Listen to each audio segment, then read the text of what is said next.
આપણી સાથે આ કોન્વર્સેશનની અંદર હવે વરિષ્ઠ पत्रकार हर्षवर्धन त्रिपाठी जोड़ाई रहा है। हर्षवर्धन जी, शुक्रिया मेरे साथ जुड़ने के लिए। Very good afternoon. सबसे पहले यूपी के सिनेरियो से शुरुआत करना चाह रही थी, क्योंकि हम लोग देख रहे हैं बीजेपी को प्रचंड बहुमत मिल चुकी है। आपके हिसाब से इस सिनेरियो को कैसे देख रहे हैं आप? एक आइडिया, उसी से शुरुआत करें। देखिए, उत्तर प्रदेश के चुनावों के संदर्भ में अगर हम कहें तो डिलीवरी और एग्जीक्यूशन जो नरेंद्र मोदी की एक तरह से कहें कि ब्रांड, पॉलिटिक्स ब्रांड थी, और उसको फिर योगी ने और आगे बढ़ाया, योगी आदित्यनाथ ने उसे कई डिग्री आगे बढ़ाया है। और दूसरी जो सबसे बड़ी चीज थी कि जो ट्रस्ट फैक्टर है वो विपक्ष का बिल्कुल काम नहीं किया। वो लगातार ऐसे मुद्दों पर बात करते रहे जो उन्होंने बबल तो क्रिएट किया, लेकिन वो बहुत जल्दी बस्ट। जो कानून व्यवस्था स्थिति उत्तर प्रदेश में बदली है, जो अपराधियों गुंडों पर जो कार्रवाई की है योगी सरकार ने, वो कमाल की रही। और नरेंद्र मोदी की जो केंद्र सरकार की स्कीम्स रही, वो योजनाएं जिसको हम बार बार कहते हैं कि जो सबसे कमजोर व्यक्ति है, जिसको सबसे ज्यादा जरूरत होती है, उसको क्या सरकार की योजनाओं का लाभ मिलता है क्या, वो करके दिखाया। और इसी वजह से जिसको नरेंद्र मोदी डबल इंजन सरकार कहते हैं, वो असर करता हुआ दिखा। और वही हमें आंकड़ों में भी दिख रहा है, नंबर्स में भी नजर आ रहा है। बिल्कुल। आपके हिसाब से सबसे ज्यादा स्टैंड आउट पॉइंट कौन सा रहा जो बीजेपी के लिए काम कर गया? देखिए, सबसे अगर हम कहेंगे कि सबसे बड़ा मुद्दा क्या रहा, तो मुद्दे के तौर पर तो मोदी योगी ब्रांड है। वो ब्रांड जो जो कहता है उसको करके दिखाता है।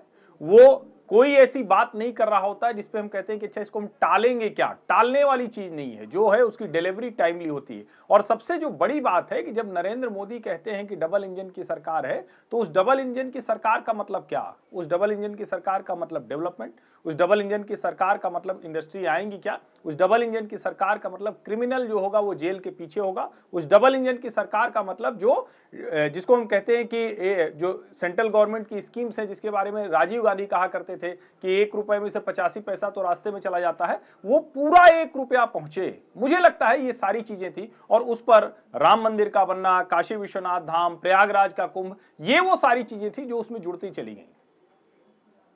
Agreed sir. और कांग्रेस के स्टैंड पॉइंट से आप कैसे देख रहे हैं इसको? पंजाब में ऑलरेडी हम देख रहे हैं कि साफ होने की कगार पर आ चुकी है।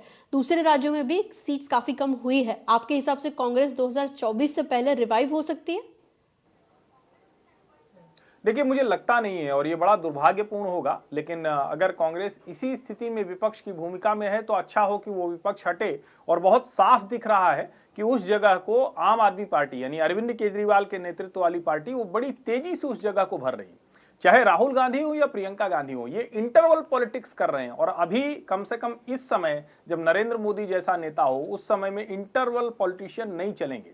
और दूसरी जो सबसे बड़ी बात है कि कोई भी मुद्दा आप किसी एक आइडियोलॉजी के ऊपर लेकर चलते हैं। ऐसा नहीं होगा कि आज अचानक मेरे मन में कोई बात आई, हमने कहा, फिर हमें मन किया तो हम वेकेशंस पे निकल गए, उसके बाद फिर हमने कहा कि नहीं ये इशू है। तो जनता का भरोसा नहीं बनता है। और इसीलिए लड़की हूं लड़ सकती हूं का नारा तो बड़ा अच्छा लगता है, लेकिन पब्लिक ये सोच रही थी कि जमीन पर है कहां, कौन सी लड़की है जो लड़ेगी और किसके लिए लड़ेगी। राहुल गांधी तो चुनाव प्रचार तक करने नहीं गए। ये वो सारी चीजें हैं जो कांग्रेस का भविष्य यहां खराब होता हुआ दिखा, उसके लिए जिम्मेदार होती हैं। पंजाब में राहुल गांधी की पसंद थे नवजोत सिंह सिद्धू, और अंत में नवजोत सिंह सिद्धू वो करते दिखे जो विपक्षी पार्टियां करती, यानी दूसरी पार्टियां कांग्रेस पर हमले करती, इस तरह से उसको शर्मसार करती, इस तरह से अपमानित करती। वो सारा काम उनके ही प्रदेश अध्यक्ष कर रहे थे। अब अगर इस तरह का शीर्ष नेतृत्व है और वही शीर्ष नेतृत्व अपने यहां उत्तराखंड में अपने नेता को, हरीश रावत को, वहां अपमानित करता है, कुल मिलाकर सारी मुश्किल ऊपर है, टॉप पर मुश्किल है। जब तक गांधी परिवार नहीं हटेगा, कांग्रेस का रिवाइवल इम्पॉसिबल है।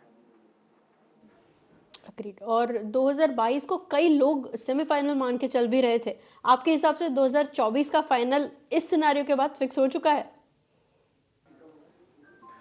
देखिए, ये हम लोग भारतीय राजनीति में जब बात करते हैं तो कोई भी जब बड़ा इलेक्शन आता है ना, तो हम कहते हैं ये सेमीफाइनल हो गया। अब जाहिर है उत्तर प्रदेश देश का सबसे बड़ा राज्य है, उसके साथ उत्तराखंड था, गोवा, मणिपुर, पंजाब, और चूंकि किसान आंदोलन एक बड़ी जमीन थी, उस पर ये चुनाव हुए थे। तो इस वजह से और ये कहा गया कि क्या एक नई कॉन्स्टिट्यूएंसी बन रही है, क्या फार्मर्स प्रोटेस्ट का कोई वोटों पर असर पड़ेगा क्या?